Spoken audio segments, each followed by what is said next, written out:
Guy, as Roy said, was in al-Qaeda in Iraq.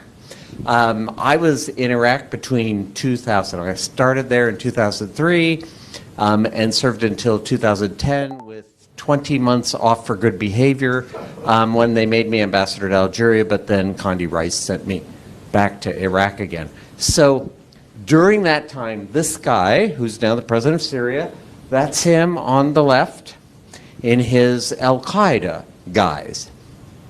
And he was a senior al-Qaeda commander up in northern Iraq in a city called Mosul. For Americans who were in Iraq, you might remember Mosul was one of the worst, nastiest places. The State Department actually lost 5 diplomatic personnel in 2 different car bombs up in Mosul during that time, and hundreds of American soldiers were killed or injured up in that Mosul area by this guy and his fighters. So starting in 2023, a British non-government organization which specializes in conflict resolution invited me to help them bring this guy out of the terrorist world and into regular politics. And at first, I have to tell you, I was very leery of going. I sort of had images of me in an orange jumpsuit with a knife to my throat.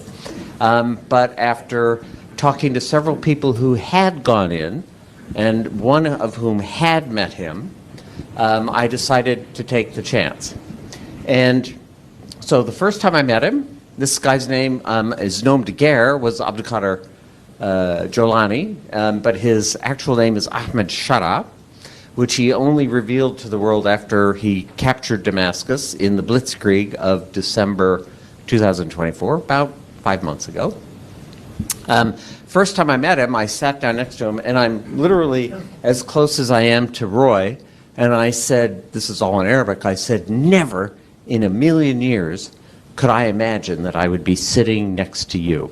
Long beard, in fatigues. And he looked at me, he speaks very softly, and he said, Wallah ana, me neither. And we went on and actually had a pretty civil conversation. I share this because he said something which really piqued my interest. He never apologized for the terrorist attacks in Iraq or in Syria, although there were many.